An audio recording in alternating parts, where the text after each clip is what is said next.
अस्सलाम वालेकुम। प्रोग्राम सहाफ़ी में मतीउल्लाह जान। वज़ीर आज़म शहबाज शरीफ सुकून की तलाश में हैं। बज़ाहिर मुज़ाकरात का जो अमल शुरू हुआ है उससे शहबाज शरीफ जो है मुतमईन नज़र आते हैं। उसी हवाले से आपको ज़रा एक झलक दिखाते हैं। कल हमारी पहली मीटिंग भी हो गई है अपना जो पीटीआई के साथ। स्पीकर साहब ने इसमें इनिशिएटिव लिया, उसमें मैंने मशावरत के साथ एक कमेटी कॉन्स्टिट्यूट कर दी। कल उसकी मीटिंग हो गई है। 2 जनवरी को उसका अगला सेशन है, तो उम्मीद है कि और मैंने कहा कि जो नेशनल इंटरेस्ट का तकाजा यही है कि कौमी मफाद का तकाजा ये है कि हम अपने ज़ाती मफादात को कौमी मफादात के ताबे करें, अपनी ज़ाती पसंद नापसंद को कौम की खातिर उसको हम कुर्बान करें।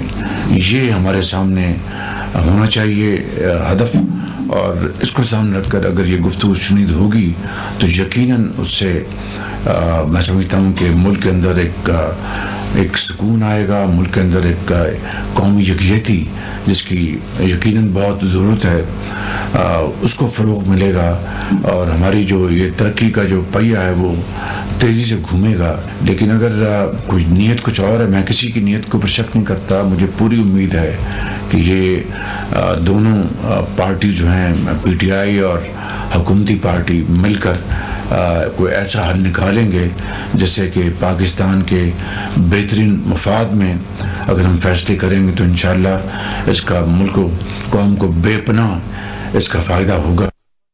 मुल्क और कौम को बेपनाह फ़ायदा होगा और दोनों पार्टियां मिलकर इस मसले का कोई हल निकालेंगे। काबीना के अरकान को वज़ीर आज़म एतमाद में ले रहे थे। दूसरी तरफ बानी पीटीआई इमरान खान ने भी आज अपने वकला और बुशरा बीवी से मुलाकात के बाद एक बयान जारी किया है एक्स अकाउंट के ऊपर, जिनका उनका कहना है कि मेरी मुलाकात मेरी नामज़द मुज़ाकराती टीम से करवाई जाए, जो कि अभी तक नहीं करवाई गई, ताकि मुझे मामलात का सही इल्म हो सके। मैंने साहिबजादा हामिद रज़ा को तहरीक इंसाफ की मुज़ाकराती अमल का तर्जुमान नामज़द किया है।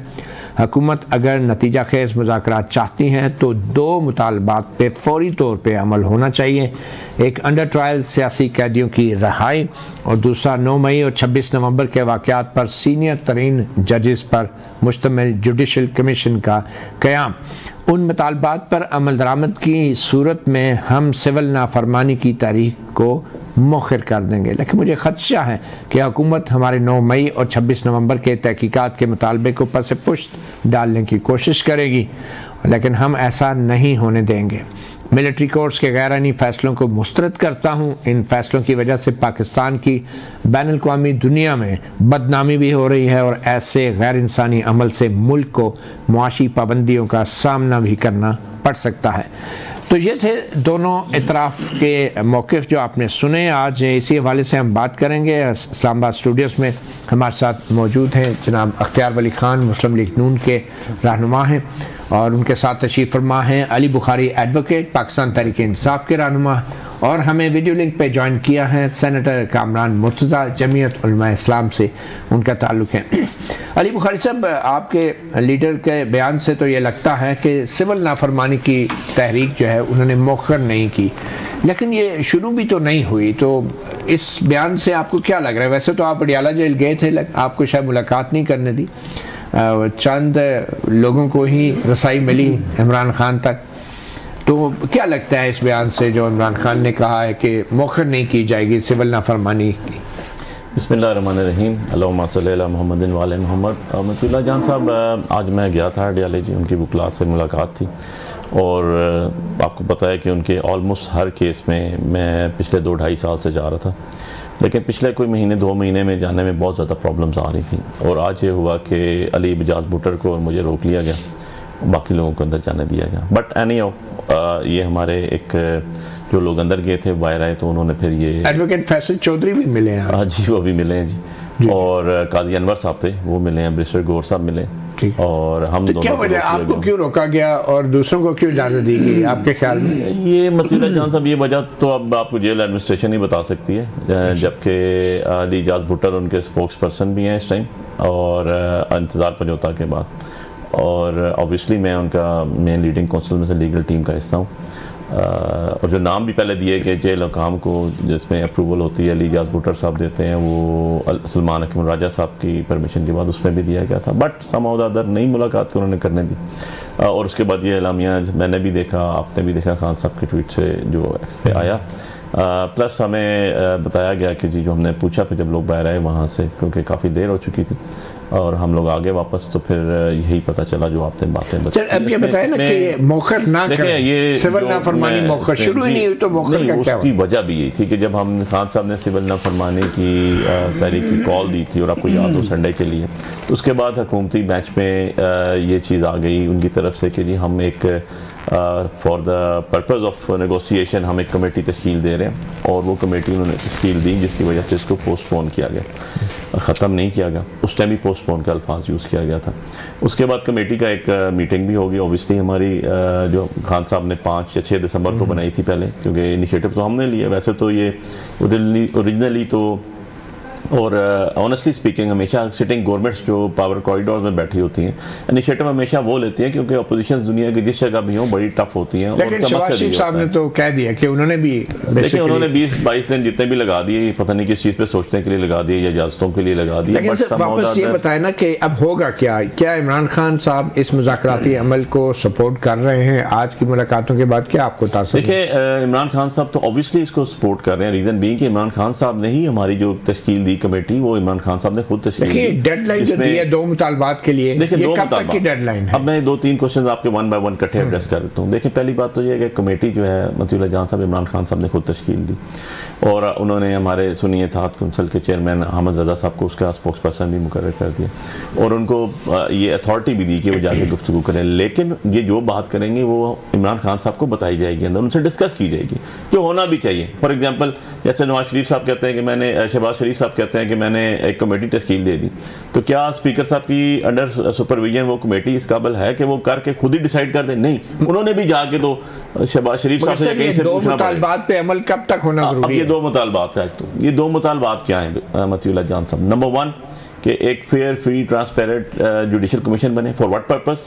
कि ये जो 9 मई और 26 नवंबर के जो वाक़यात थे इसके ऊपर करें। किसके ऊपर कॉन्स्टिट्यूट किया जाए? पाकिस्तान की सबसे बड़ी अदालत और पाकिस्तान के सबसे बड़े सीनियर तरीन जजेस, इसमें कौन सी कबाहत है? नंबर 1 इंसाफ आ जाए ना, अगर हमने गुनाह किया तो यार हमें लटका दें आप, ठीक है। नंबर 2 चीज़ ये है कि जो बेगुनाह असीर है, यार बेगुनाह असीर अगर अंदर जेल की कैद काट रहे हैं, तो उनके लिए अगर खान साहब की ये एक उन्होंने एक कोटेशन है या एक उनका ये पॉइंट है, तो इसमें कौन सी गलत बात है? तो क्या ये 2 जनवरी की डेडलाइन है कि नेक्स्ट मुज़ाकरात के सेशन से पहले ये दोनों काम होने चाहिए? नहीं, मैं इसको जनवरी के कम से कम उसका तो नहीं समझता हूँ, क्योंकि मेरी जब बात हुई इसमें अपनी जो कमेटी में गए थे लोग, उनसे तो पता चला कि जी गवर्नमेंट ने कहा जी कि आप हमें रिटर्न कुछ दें, तो ऑब्वियसली 2 तारीख को तो वो अपना एजेंडे में रख के देंगे कि ये हमारे ऐसे 2 तारीख को तो पॉसिबल नहीं है कि 2 तारीख को ये हो, ऑब्वियसली उससे आगे जाएगी। और रीजनिंग उसकी मैंने आपको बताई है कि जब अभी क्योंकि गवर्नमेंट कह रही है कि हमें आपने जो कुछ भी कहना है वो आप इन रिटर्न शेप में दें, तो ऑब्वियसली 2 तारीख को रिटर्न शेप में देंगे। दरखास्त तो नहीं होगी जी, हमें, मैं इसको दरखास्त तो नहीं कहता हूँ, मैं इसे कहता हूँ नेगोशिएशन पॉइंट्स, एजेंडा पॉइंट्स। देखिए हम तो ओपनली कह रहे हैं, आपके प्रोग्राम में बैठ के कह रहे हैं कि हमने कौन सी ऐसे गैर शरई, गैर इस्लामी, गैर कानूनी, गैर कॉन्स्टिट्यूशनल हमारी जो चीज़ थी वो हमने, लेकिन हुकूमत की तरफ से कुछ आपको लिख के नहीं दिया जाएगा। चले वो तो फिर हुकूमत बाख्तियार है या नहीं, ये तो ये बताएंगे ना। चले आपने अब अख्तियार का जिक्र कर दिया तो अख्तियार वली साहब से पूछ लेते अख्तियार वली साहब तो कम से कम बाख्तियार हैं, ये तो मैं कह सकता हूँ। मगर अख्तियार साहब, ये आपको नहीं लग रहा कि इमरान खान साहब ने तो शराइत रख दी हैं कि कमीशन जो है बनाया जाए 9 मई और 26 नवंबर के ऊपर, और फिर जो सियासी कैदी उनको रिहा किया जाए, और ये जल्दी होना है और ये पहले होगा, तो ये आपको लग रहा है ये शराइत है या ये एजेंडा है? Thank you very much Matiullah भाई। देखें, कभी भी मुज़ाकरात जब भी होते हैं, अगर ये जंग के हालात भी हों, तो सबसे पहले आपको ट्रूप्स विड्रॉल करने पड़ते हैं, आपको बंदूक की नाली नीचे करनी होती है, आपको मैगजीनें निकालनी होती है, आप मुज़ाकरात की मेज़ पर आने से पहले एक माहौल बनाते हैं। अगर आप शराइत के तौर पर बैठेंगे, PTI का ये 1 या 2 मसले नहीं हैं, ये एक 9 मई जो है ये एक मसला नहीं है, 9 मई के 100 अलग मसले और हैं, और वो इनको पता है कि क्या है। इस पे जब भी जुडिशल कमीशन बनेगा इनको लेने के देने पड़ जाएंगे। तो बना दें आप। वही कह रहा हूँ, जरा सुन तो लेना, मैं अपनी बात तो कर रहा, आप तो अभी बनाने लगे हैं। नहीं। अच्छा, ये जब भी ये कमीशन बनेगा इनको वाकई में लेने के देने पड़ जाएंगे। काफ़ी सारी चीज़ें हैं जिसको मैं और आप कहीं बैठकर भी डिस्कस कर ले तो वो चीज़ें इनके गले पड़ रही हैं, इनको भी पता है। लेकिन सिचुएशन को ड्रामेटाइज करना, हमेशा हुकूमत को उलझाए रखना और पब्लिक को इंगेज रखना, ये इनके लीडर का वतीरा है और ये उसका स्टाइल है कि नया ड्रामा करेंगे, नई वारदात करेंगे, नया इंतशार फैलाएंगे और फिर बोलेंगे जी अब इस पे कमीशन बनाओ, अब इसके लिए JIT बनाओ।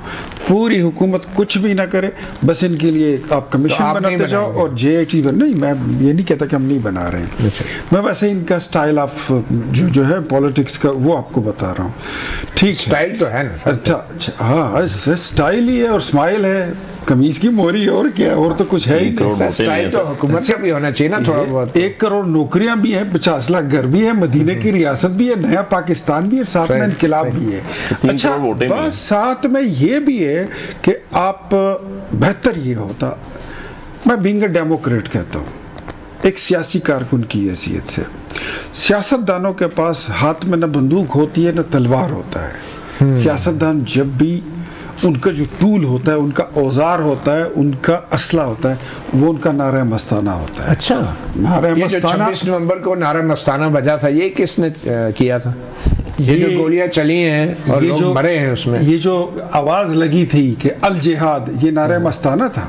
तो आप इसको नारा मस्ताना कहते हैं। अच्छा। ये जो कहा था कि जाओ मर जाओ और मारो और खून बहा दो, कत्ल मुकातले कर दो, डू और डाई, ये नारा मस्ताना था। मैं तो 34 साल का सियासी कारकुन हूँ, मैंने तो कभी ऐसा नारा मस्ताना नहीं देखा। तो आपने कहा ना सियासतदानों का नारा मस्ताना होता है, तो वही कहता हूँ। तो जो हुकूमत में सियासतदान है उनको भी नारा मस्ताना लगाना चाहिए ना। हुकूमत में क्या, उन्होंने जो आपकी हुकूमत में हुकूमत एहतजाज कर रही थी। नहीं, लेकिन जो फायरिंग हुई है, गोली चली है वो, अच्छा, शहबाज शरीफ बंदूक लेके खड़ा हुआ था। अच्छा, कौन थे फिर? मोहसिन नकवी खड़ा था। बताइए कौन थे? आप बताइए कौन थे सर? मैं तो वही, यही तो मैं शहबाज शरीफ की हुकूमत नहीं है। मैं आपसे पूछता हूँ, आप बड़े इन्वेस्टिगेटिव टाइप के उसके हैं, जर्नलिस्ट हैं। बिल्कुल सही हैं।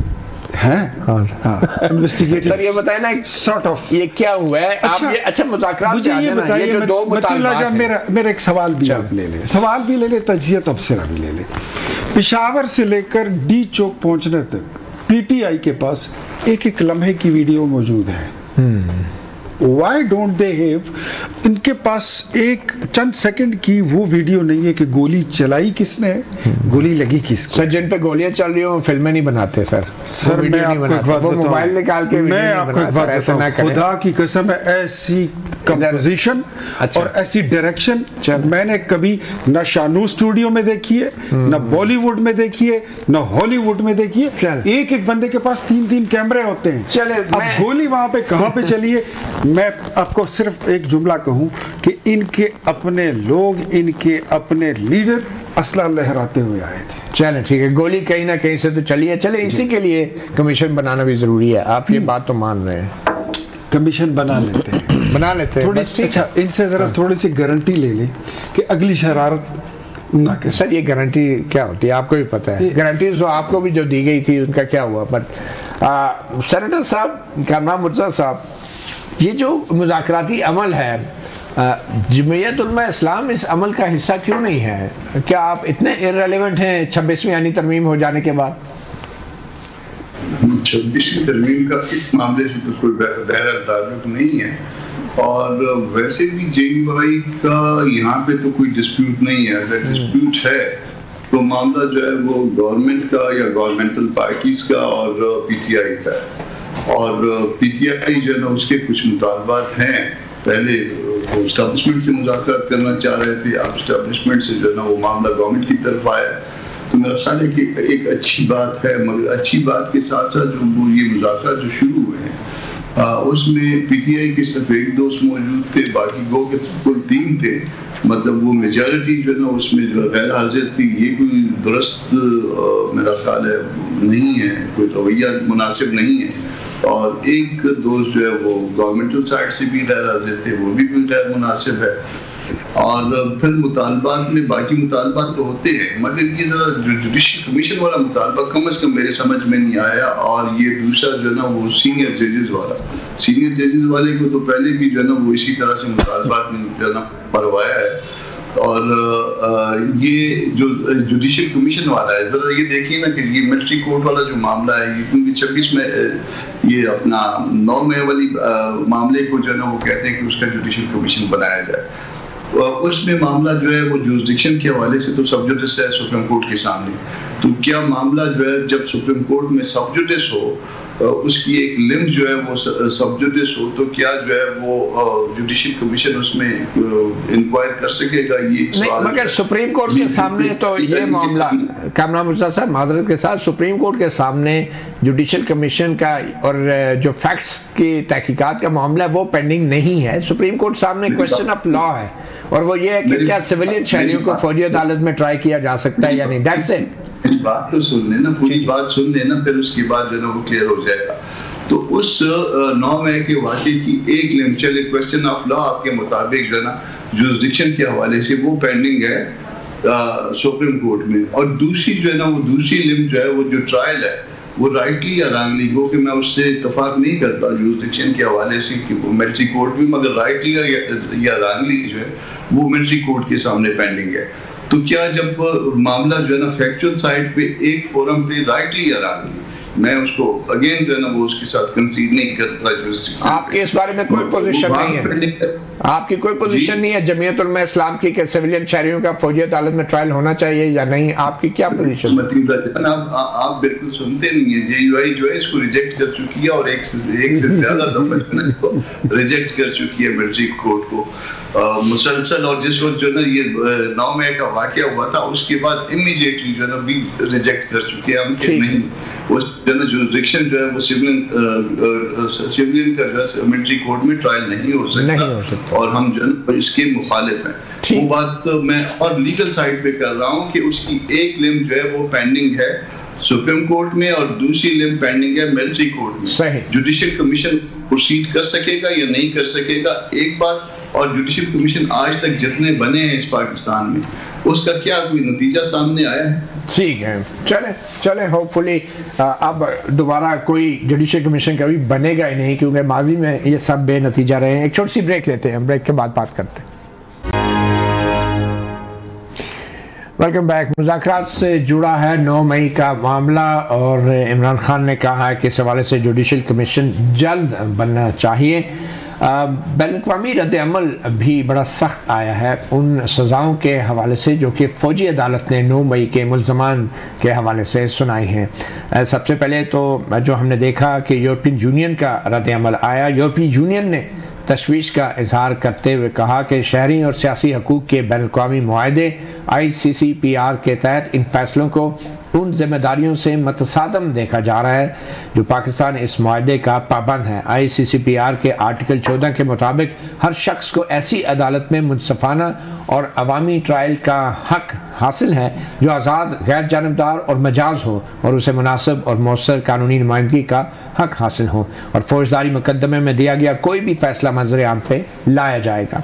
इसके बाद बरतानिया हुकूमत का भी रद्द-ए-अमल आया। बरतानिया पाकिस्तान की खुद मुख्तारी और कानूनी अमल का एहतराम करता है। फौजी अदालतों में सिविलियंस का ट्रायल शफाफियत, आज़ादाना जाँच पड़ताल और मुनसफाना ट्रायल के हक को मजरू करता है। बरतानिया हुकूमत पाकिस्तान से सियासी और शहरी हकूक़ की आलमी जिम्मेदारियों की पासदारी का मुतालबा करता है। अमरीकी रद्द-ए-अमल में कहा गया है कि अमेरिका को इस बात पर गहरी तशवीश है कि 9 मई 2023 को किए गए एहतजाजी मुजाहरों में मुलव्वस होने पर एक फ़ौजी ट्राइब्यूनल ने पाकिस्तानी शहरियों को सज़ा सुनाई है। इन फ़ौजी अदालतों में अदालती आज़ादी, शफाफियत और मुनासिब तरीक़ाकार की ज़मानतों का फुक़दान है। अमेरिका पाकिस्तानी हुकाम पर जोर देता है कि वह पाकिस्तान के आइन के मुताबिक मुनसफाना ट्रायल के हक़ का एहतराम करें। तो ये रद्द-ए-अमल आया है फ़ौजी अदालतों की सज़ाओं के हवाले से।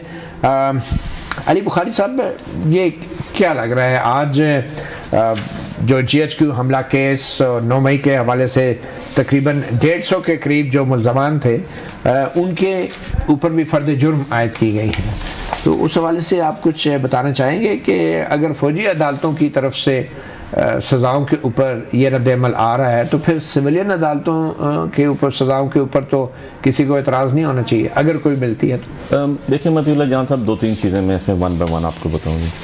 पहली बात तो यह है कि आपने जुडिशल कमीशन की बात की। मेरे बड़े प्यारे भाई हैं इख्तियार वली साहब, वो बड़े सीजन पॉलिटिशियन हैं। मैं एक्सपेक्ट नहीं कर रहा था कि ये पीसफुल प्रोटेस्ट को इस तरह के जो उन्होंने अल्फाज यूज़ किए वो करेंगे। 9 मई की वाकई पीसफुल 9 मई के देखें, उसमें भी 2 चीज़ें आपको मैं अर्ज़ करूँ। 9 मई को किसी ने भी अच्छा नहीं कहा, हर बंदे ने कंडेम किया उसको। अब बात यह है कि 9 मई में जो लोग मुलव्वस थे उनका स्टेटस हो रहा है, और जो बेगुनाह लोग अंदर गल सड़ रहे हैं उनका स्टेटस हो रहा है। आप एक क्राइम के ऊपर अगर हुआ है तो उसके ऊपर सारे जहान को फांसी नहीं लगा सकते। फॉर एग्जांपल 2021 में फ्रांस में बहुत बड़े एहतजाज हुए महंगाई के ऊपर, 1100+ थाने आग लगा दिए गए। क्या उन्होंने अपने लोगों को हैंग कर दिया? नहीं। जो लोग मुलव्वस थे, जिनके एविडेंस थी, उनको उन्होंने। लेकिन बरतानिया में जिस रफ्तार से अदालतों ने सजाएं सुनाई है, मैं बरतानिया में राइट्स हुए थे, उसका भी हवाला दे रहे हैं। मैं वो भी दे रहा हूँ, मैं कैपिटल हिल्स का भी दे रहा हूँ कि यार अमेरिका में भी इतनी बड़ी चीज़ हुई, बहुत बड़ा हुआ, उनकी हिस्ट्री में फर्स्ट टाइम हुआ। उसमें भी जो लोग मेन कल्प्रिट्स थे उनको सजा दी गई, बाकियों को नहीं दी गई, लेकिन उसके अंदर corroborative पीस ऑफ एविडेंस था।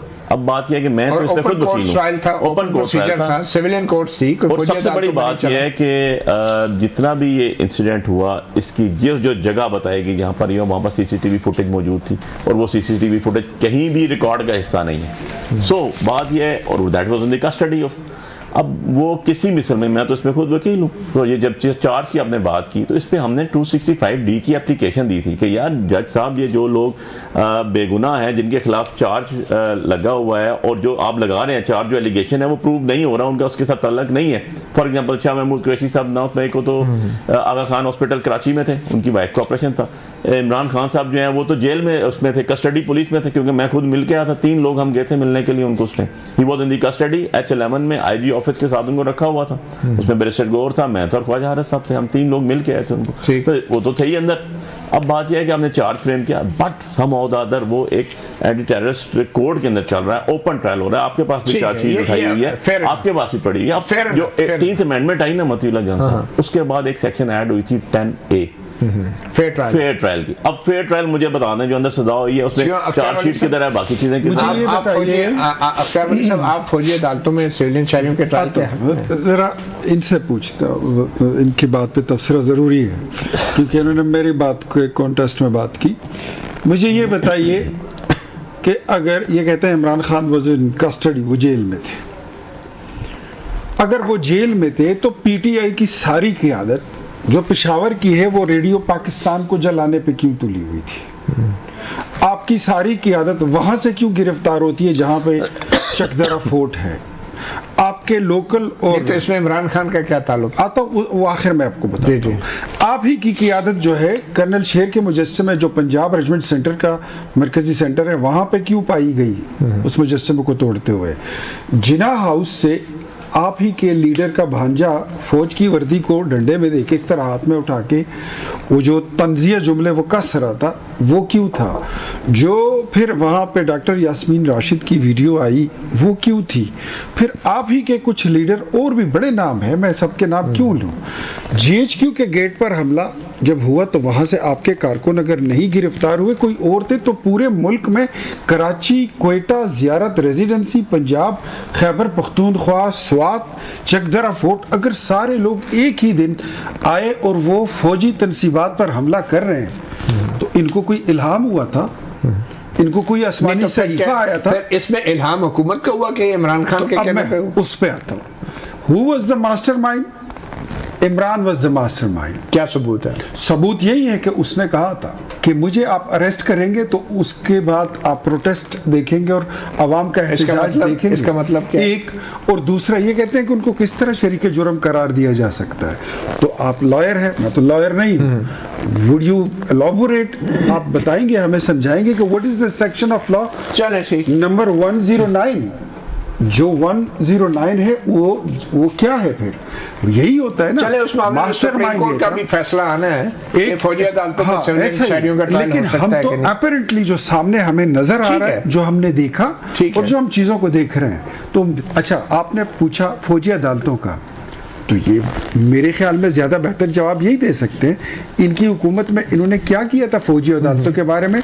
हम तो इनको कहते थक गए थे, लेकिन ये तो नहीं मानते थे, तो दलील लाए रहे थे, मंतक लाते थे। अब वापस हम वकील बनते, मुज़ाकरात वाले मौजू की तरफ आते हैं। सेनेटर कामरान मुर्तज़ा साहब, आपके ख्याल में ये मुज़ाकरात का अमल कैसे आगे बढ़ना चाहिए? ये जो खान साहब ने मुतालबात किए हैं कि सियासी कैदियों को रिहा किया जाए और जो कमीशन बनाया जाए, इनमें से क्या चीज़ मुमकिन है आपके ख्याल में जो हुकूमत को करनी चाहिए?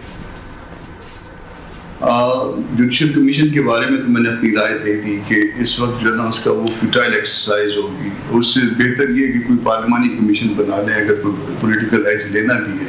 अगर जुडिशल कमीशन की रिपोर्ट आएगी भी तो क्या कर लेगी इन दोनों जगह पे, जब तक पहली बात तो ये है कि वो जुरिस्डिक्शन का जो ना मामला डिटरमिन ना हो, और दूसरी बात जब कोई क्रिमिनल साइड पे केस जो अगर किसी अदालत ने कागनिजेंस लिया हुआ है, कागनिजेंस है जो ना वो कुछ भी वो बात आपने कर दी। अब ये जो दूसरा मामला है जी, हाँ, दूसरे मामले में जो है वो अब सियासी कैदी जो है ना वो क्या गवर्नमेंट ये कंसीड करेगी कि इनमें से कोई सियासी कैदी है? वो मुमकिन नहीं है। आप खुद गवर्नमेंट के एंड पे चले जाइए, एक दफा अपने आप को गवर्नमेंट समझ के वो करिए तो वो नहीं कंसीड करेगी। ये बात मुमकिन है कि उनके लिए कोई रायत पैदा की जा सके। रायत क्या हो सकती है? रायत ये हो सकती है कि बेल वगैरह बेल एप्लीकेशन आए, इमरान खान साहब की आए या उनके बाकी जो जितने भी दोस्त जो साथी जो पार्टी के वो जो कस्टडी में उनकी बेल एप्लीकेशंस मूव हो, और दूसरी तरफ से प्रोसिक्यूशन उसको कंटेस्ट ना करे, जैसे मियां साहब के मामले में होता रहा कि इधर से पिटीशन आती थी उधर से। अच्छा, इमरान खान के हवाले से कुछ कंसेशंस हो सकती हैं उनकी जेल से मुंतकिली की अगर बात की जाए, क्योंकि शेख रशीद कह रहे कि मुज़ाकरात की बेल मुंडे चढ़ते नजर नहीं आ रही शेख रशीद के हाजी पे होता रहा। ये कंसेशन मिल सकता है, इमरान खान साहब को भी मिल सकता है, इवन बेल भी हो सकती है।